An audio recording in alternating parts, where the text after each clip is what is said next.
কৃষ্ণ, কখন আপনি নিরাপদ আশ্রয়ে থাকতে পারবেন? যখন আমরা দেখতে পাই একটি ছোট্ট শিশু, সে অনেক কান্না করছে, কোনোভাবে তাকে শান্ত করা যায় না। যদি তখন তাকে তার মায়ের কোলে দেওয়া হয়, তাহলে তখন সে স্বাভাবিকভাবে শান্ত হয়ে যায়, কারণ সে জানে তার মায়ের কোল হচ্ছে তার এক নির্ভরযোগ্য আশ্রয়স্থল। কারণ তার মায়ের সাথে তার এক অন্তরঙ্গ সম্পর্ক রয়েছে, তার এক গভীর সংযোগ রয়েছে। ঠিক সেইভাবে যখন আমরা পরমেশ্বর ভগবান শ্রীকৃষ্ণের আশ্রয়ে থাকবো, তখন সমস্ত প্রকার দুঃখ, কষ্ট থেকে আমরা মুক্ত থাকতে পারবো। কারণ যখন আমরা কৃষ্ণের প্রতি শরণাপন্ন হব, কৃষ্ণ ভাবনায় ভাবিত হব, সেটি হচ্ছে আমাদের এই মানব জীবনের জন্য, এই জড়জগতের জন্য সবচেয়ে নির্ভরযোগ্য এক আশ্রয়স্থল।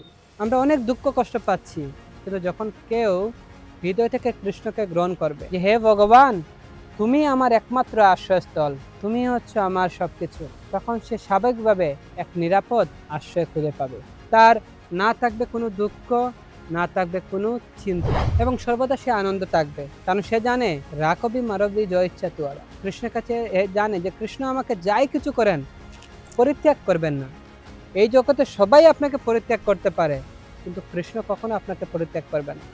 কৃষ্ণ দু হাত তুলে দাঁড়িয়ে আছেন। কখন আমরা নিজে জানতে পারবো, বুঝতে পারবো যে আমাদের একমাত্র আশ্রয় হচ্ছেন কৃষ্ণ, তিনি হচ্ছে আমাদের পরম পিতা, এবং আমরা কখন তার কাছে ফিরে যাব? তার জন্য ভগবান দু হাত তুলে দাঁড়িয়ে আছেন, কখন তার সন্তান তার কাছে ফিরে আসবে। তাই আমরা নিজেদেরকে সেইভাবে গড়ে তোলা উচিত, কৃষ্ণের আশ্রয় গ্রহণ করা উচিত। তাহলে আমরা সমস্ত চিন্তা থেকে মুক্ত হয়ে আমরা একটি নির্ভরযোগ্য আশ্রয় স্থল খুঁজে পাবো এবং শান্তিতে থাকতে পারবো। হরে কৃষ্ণ।